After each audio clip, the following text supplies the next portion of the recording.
तो हेलो बच्चों, स्वागत है आपका आपके अपने YouTube channel maths by Abhishek sir में। तो बच्चों, आज की इस वीडियो में हम जानेंगे एनसीईआरटी गणित के कक्षा 10 का जो है सवाल नंबर 1 का 5वां नंबर। बच्चों, इससे पहले वाला जो वीडियो डाला था YouTube पे, तो 1 नंबर में हमने 6 हिसाब को सॉल्व किया है, मगर उस वीडियो में क्या है, वो टोटल 42 मिनट का वीडियो है। तो 42 मिनट के वीडियो में 24 मिनट तक वीडियो चला बढ़िया, फिर 24 मिनट से लेकर 28 मिनट तक जो है 4 मिनट वीडियो मतलब रुक गया है। तो क्या है कि उसके बीच में ये 5वां नंबर जो है पूरा तरह से बाधित रहा, तो कोई कारणवश हुआ होगा वैसा। तो ये 5 नंबर जो है उस वीडियो पे कट गया। उसके बाद 28 मिनट के बाद फिर वो स्टार्ट हो गया। तो पहला, दूसरा, तीसरा, चौथा और छठा बहुत ही अच्छे तरीके से वहाँ बन गया, लेकिन ये जो है 5वां जो है थोड़ा कट गया था। तो हम जो है इस वीडियो पे इस 5वां को पूरा कर देते हैं, और नेक्स्ट वीडियो से जो है प्रश्नावली 3.3 का ही 2 नंबर के सवाल को उस पर बताया जाएगा। चलिए इसको कैसे सॉल्व करते हैं, इनको सीखते हैं। बच्चों, इस वीडियो को जो है अपने दोस्तों के साथ ज़रूर शेयर कर दीजिएगा। चलिए, तो इसको करना है हमें हल। यहाँ बोल दिया है हेडिंग कि निम्न रैखिक समीकरण युग्म को प्रतिस्थापन विधि से हल कीजिए। तो हम लोगों को जो है 1 नंबर का 6वां हिसाब को प्रतिस्थापन विधि से सॉल्व करना था।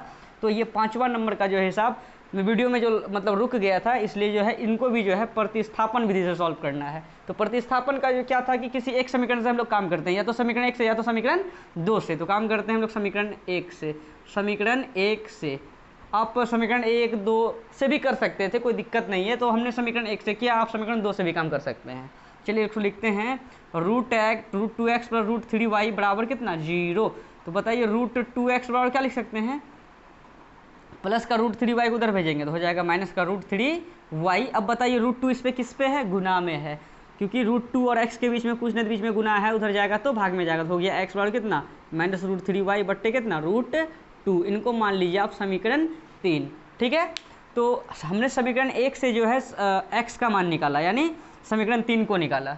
ठीक है, और ये जो x का मान है समीकरण 2 में रखना है। ठीक है, मतलब समीकरण 1 से हमने x का मान निकाला, ऐसा नहीं कि समीकरण 1 से x का मान निकाला और समीकरण 1 में ही इनको रख देना है, नहीं। काम किया समीकरण 1 से, तो x का मान को अब समीकरण 2 में रखना है। ठीक है, तो लिखते हैं यहाँ पर कि समीकरण 2 में x का मान रखने पर, तो समीकरण 2 क्या है, ये है समीकरण 2, √3x प्लस √8y बराबर 0। ठीक है, कोई दिक्कत है यहाँ तक।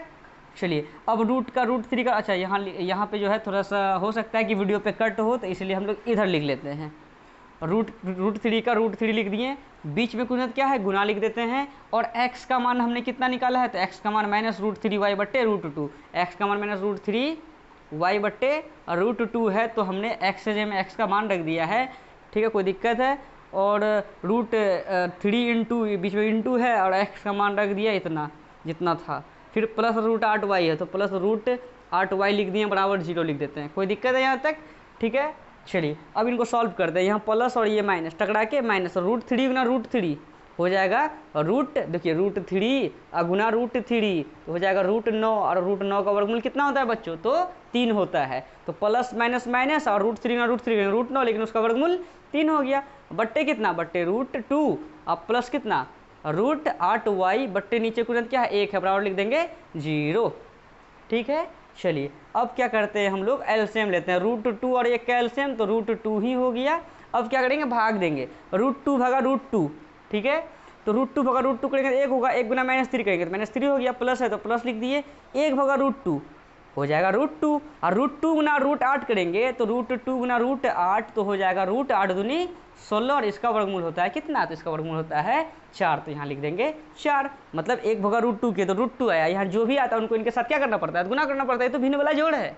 1 भागा √2 करेंगे तो √2 गुना √8 करेंगे तो √16, उसका वर्गमूल कितना, 4, तो इसके लिए 4 लिख दिए। y तो साथ में चिपका दिए, बराबर कितना, 0। कोई दिक्कत है। चलिए यहाँ तक तो आप लोगों को कोई दिक्कत नहीं। अब कोना कोनी गुना कर देते हैं, 1 गुना इतना करेंगे कितना हो जाएगा, -3 + 4y बराबर √2 गुना 0 करेंगे तो 0 हो गया। ठीक है, चलिए अब ये हो गया, -3 को उधर भेजेंगे तो प्लस का 3 हो जाएगा। लगता है हमने कहीं पे मिस्टेक किया है, रुकिए 1 मिनट देखने दीजिए कि √3 मतलब लिख दिए हैं समीकरण 2 में।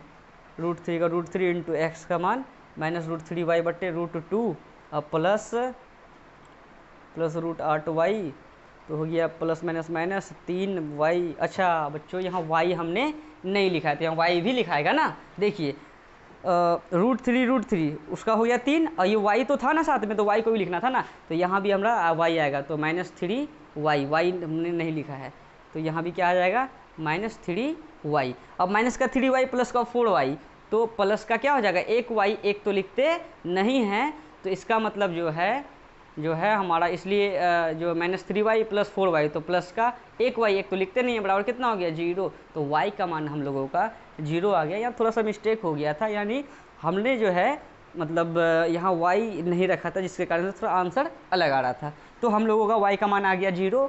अब ये y का मान आप समीकरण 1 में रख दें या समीकरण 2 में रख दें या समीकरण 3 में रख दें, वहाँ से आपका x का मान आ जाएगा। और हम लोगों को जो समीकरण दिया गया है 2 चर वाला रैखिक समीकरण युग्म, इनको सॉल्व करने के बाद हमारा x और y का मान आता है।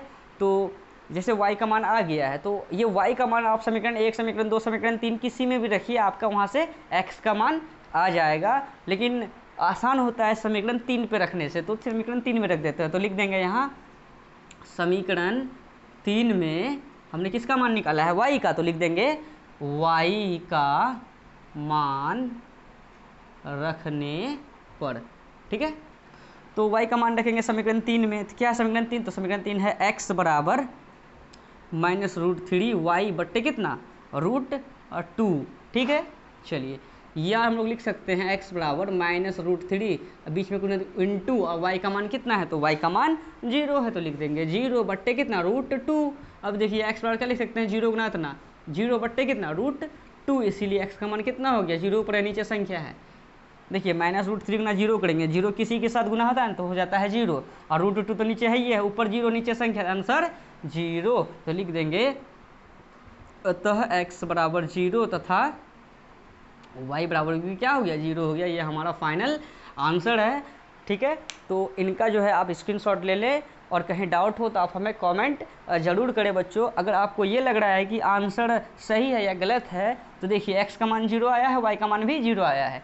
समीकरण में बैठा के देखिए, अगर बराबर के इस पर 0 है तो इसका मतलब इसको भी सॉल्व करेंगे तो ये भी 0 हो जाएगा, या समीकरण 2 में भी रख के देखेंगे, अगर इधर 0 है तो इधर भी अगर 0 आ गया, इसका मतलब हम हिसाब क्या बनाए हैं, तो सही बनाया है। तो x का मान 0 है, तो √2 गुना x का मान 0, तो ये भी 0 हो जाएगा, प्लस √3 गुना y का मान भी 0, तो ये भी 0 हो जाएगा। 0 + 0 0 बराबर 0, इसका मतलब हिसाब बिल्कुल राइट है बच्चों इसका स्क्रीनशॉट ले लें। अगर कहीं डाउट हो तो आप हमें कमेंट ज़रूर करें, ताकि हम उस पर एक नया वीडियो बना सकें जिस पे आपके डाउट का सल्यूशन होगा बच्चों। अगर आपको बच्चों कक्षा 10 का कंप्लीट मैथ फार्मूला चाहिए तो आप मेरे टेलीग्राम चैनल से जुड़ सकते हैं, जिनका लिंक मैंने डिस्क्रिप्शन बॉक्स में डाल रखा है बच्चों। ठीक है बच्चों, मिलते हैं नेक्स्ट वीडियो में। धन्यवाद।